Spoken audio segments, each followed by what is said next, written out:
Hello प्यारे बच्चों, स्वागत है आपका हमारे यूट्यूब चैनल स्टडी और फ्यूचर में। तो बच्चों, आज की इस वीडियो में मैं आपको सिखाऊंगा त्रिज्य खंड का क्षेत्रफल निकालना। ओके बच्चों, तो आज आप सीखने वाले हो त्रिज्य खंड का क्षेत्रफल निकालना। तो सबसे पहले बच्चों, हर जैसे वीडियो मैं बताता हूँ, सबसे पहले थियरी पढ़ाता हूँ, देन इसका क्वेश्चन को सॉल्व कराता हूँ। तो आप सबसे पहले यहाँ पे जान जाइए त्रिज्य खंड होता क्या है, त्रिज्य खंड कैसे पहचानेंगे। ओके बच्चों, चलिए देन इसको हम क्या करेंगे, क्वेश्चन को सॉल्व करेंगे जो हमने क्वेश्चन लिया हुआ है। देखिए, एक ये क्या है, वृत्त है।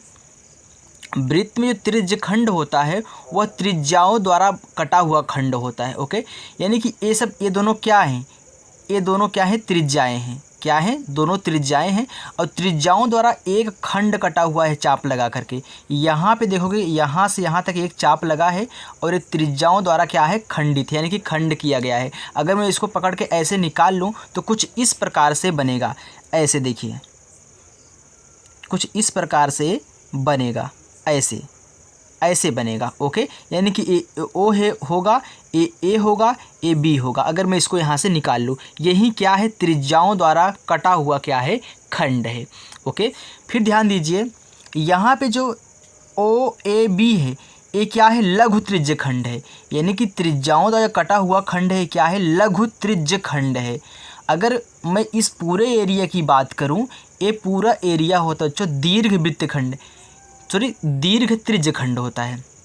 अब देख क्यों, क्योंकि देखिए पूरा का पूरा बड़ा वाला एरिया है ना, ये छोटा वाला है तो इसे लघु बोल दिया गया। अब यहाँ से इस त्रिज्या द्वारा जो कटा हुआ खंड पूरा का पूरा ए है, ये क्या है, दीर्घ त्रिज्य खंड है। ओके बच्चों, चलिए अब देखिए त्रिज्य खंड होता क्या है, मैं यहाँ पे आपको समझा देता हूँ। त्रिज्य खंड की परिभाषा है दो त्रिज्या योम एक चाप के द्वारा। तो दो त्रिज्या, ये क्या है, त्रिज्या आर, ये दोनों क्या है, आर आर हैं। तो दो त्रिज्या और एक चाप द्वारा, एक चाप यहाँ से देखिए लगाया गया है। तो दो त्रिज्या एवं एक चाप के द्वारा घिरे भाग को त्रिज्य खंड कहते हैं। ये क्या है, त्रिज्य खंड का परिभाषा है। ओके बच्चों, चलिए अब मैं यहाँ पे त्रिज्य खंड का क्षेत्रफल निकालना सिखाऊंगा। तो क्षेत्रफल हम देख लेते हैं, क्षेत्रफल होता क्या है। ध्यान दीजिएगा, त्रिज्य खंड का क्षेत्रफल होता है बच्चों θ/360 इंटू पाई आर स्क्वायर। अब आर यहाँ पे क्या है, आर बच्चों क्या है, त्रिज्या है। आर क्या है, ये आपकी त्रिज्या है। और थीटा आपका क्या है, कोण है। और यहाँ पे हम क्या करेंगे, पाई का मान 22/7 रखेंगे। कभी कभी यहाँ पे पाई का मान दे देता है 3.14, लेकिन अगर बोलेगा तभी हम यहाँ पे 3.14 रखेंगे, अन्यथा हम क्या रखेंगे, 22/7 रखेंगे। ओके, तो ये क्या है, त्रिज्य खंड के क्षेत्रफल निकालने का फार्मूला है θ/360 इंटू पाई आर स्क्वायर। अब थीटा हमको कहाँ से मिलेगा, थीटा यहाँ पे जो कोण बनाएगा यहाँ से मिलेगा थीटा। ओके, यानी कि अगर ये 60 का बना रहा है तो 60 लिखेंगे, 30 का बना रहा है 30 का लिखेंगे, 45 का तो 45 यहाँ पे लिखना है थीटा के स्थान पे, यहाँ पे जो दिया रहेगा, बटा 360 ये पूरे का।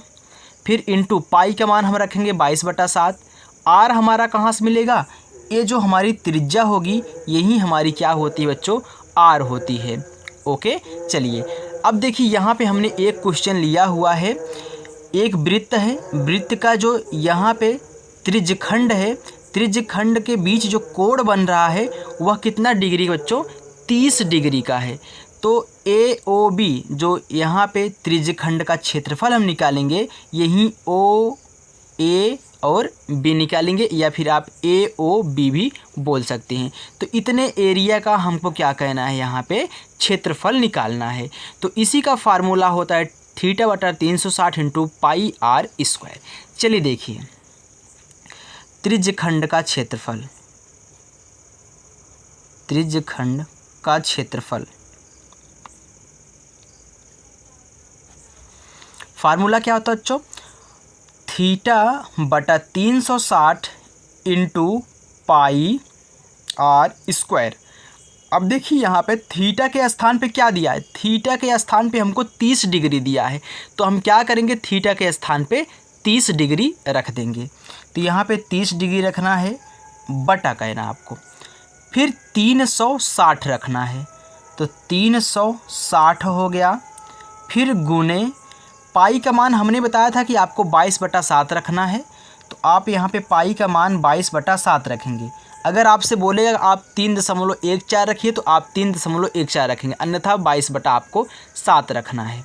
चलिए फिर देखिए आर स्क्वायर, हमने यहाँ पे आर लिया है बच्चों 7 सेंटीमीटर। यहाँ पे दिखाया नहीं था आपको, लेकिन आर हमारा यहाँ पे क्या है 7 सेंटीमीटर का है। तो हम क्या करेंगे, आर स्क्वायर है ना, तो हम इसको क्या करेंगे आर स्क्वायर कर देंगे। चलिए अब की बार हम यहाँ पे इसका विस्तार कर देते हैं। तो 30/360 इंटू 22/7 गुने, अब 7 का स्क्वायर है तो हम क्या करेंगे 7 गुने 7 कर लेंगे। ठीक, अब देखिए 7 से 7 कैंसिल हो गया, क्योंकि नीचे था ऊपर था तो कट गया। अब 1 0 से 1 0 कैंसिल। अब 3 से 36 कट जाएगा, तो 3 एकन्नम 3, फिर 3 एकन्नम 3, 3 दूनी 6, ये हो गया 12। अब देखिए 12 से 22 कट जाएगा, क्यों? क्योंकि दोनों सम संख्याएं हैं तो 2 2 से कट जाएंगी। तो 2 छगे 12, 2 एकन्नम 2, 2 एकन्नम 2। अब देखिए यहाँ पे कितना बचा 11, तो 6 से 11 कटेगा नहीं कटेगा, 6 से 7 कटेगा नहीं कटेगा। अब बचा कितना, बचा यहाँ पे हमारा 11 गुने 7, और नीचे वाले में बचा है कितना 6 बचा है। तो 11 सते 77, 77 बटा कितना हो गया बच्चों 6 हो गया। अब चाहे तो आप भाग करा सकते हैं, अन्यथा आप इतना ही लिख देंगे तो आपका आंसर सही माना जाएगा। तो चलिए मैं आपको यहाँ पे भाग कराना सिखाता हूँ। देखिए भाग कैसे करेंगे, 6 से भाग करेंगे 77 में, तो पहले अंक में एक बार भाग जाएगा, तो 6 एकन्नम 6 हो गया। 7 में से 6 के बचा कितना 1। अब यहाँ से 7 उतार लेंगे, हो गया कितना 17। तो 6 दूनी 12, 6 त्रिक 18 ज़्यादा हो गया, तो 6 दूनी 12 ले जाएंगे। अब 7 में से 2 गए, कितना बचेगा 5, 1 में से 1 गए कैंसिल। अब ए बच गया छोटा, छोटा हो गया ना, तो दशमलव बढ़ाएंगे और 0 उतार लेंगे, हो गया कितना 50। तो 6 सत्ते 42, 6 अठे 48, 6 नवाई 54 ज़्यादा हो जाएगा, 6 अठे 48, तो 6 अठे कितना हो गया 48 हो गया। अब 50 में से 48 जाएगा तो 2 बचेगा, दशमलव बढ़ा चुके हैं तो 0 उतारते जाएंगे। अब 6 का पहाड़ा 20 में, तो 6 त्रिक 18 होता है, तो 6 त्रिक कितना हो गया 18, फिर बचा कितना 2। अब फिर देखिए दशमलव बाद फिर 0 उतार लेंगे यहाँ पे, फिर 6 त्रिक 18, यानी कि फिर 2 बच जाएगा, यानी कि हमारा 3 3 अब बढ़ता हुआ चला जाएगा। तो हम क्या करेंगे, बस इतना ही हमको लिखना है दशमलव के बाद 2 अंक तक, तो 12.83 ये आपका बच्चों आंसर हो जाएगा। ओके, तो अब जब भी आपको किसी वृत्त के त्रिज्य खंड का क्षेत्रफल निकालना हो तो आप क्या करिए, ए वाला फार्मूला लगा दीजिए, θ/360 इंटू पाई आर स्क्वायर, और थीटा के स्थान पे आप जो दिया रहे यहाँ पे कोड ओ रखिए, और पाई का मान अगर बताया है तो जितना बताया उतना रखिए, नहीं तो 22/7 रख दीजिए, और आर आपका यहाँ से मिल जाएगा, यानी कि दोनों एक ही है ना। अब पाई आर स्क्वायर क्यों किया, क्योंकि यहाँ पे 2 आर हैं, इसलिए क्या किया आर स्क्वायर कर दिया। ओके बच्चों, तो हमें आशा है कि बच्चों आपको त्रिज्य खंड का क्षेत्रफल निकालना आ चुका होगा। तो बच्चों यदि हमारी वीडियो आपको पसंद आई हो तो प्लीज़ वीडियो को लाइक करें, और चैनल पर नए हों तो चैनल को सब्सक्राइब करें। Thank you for watching.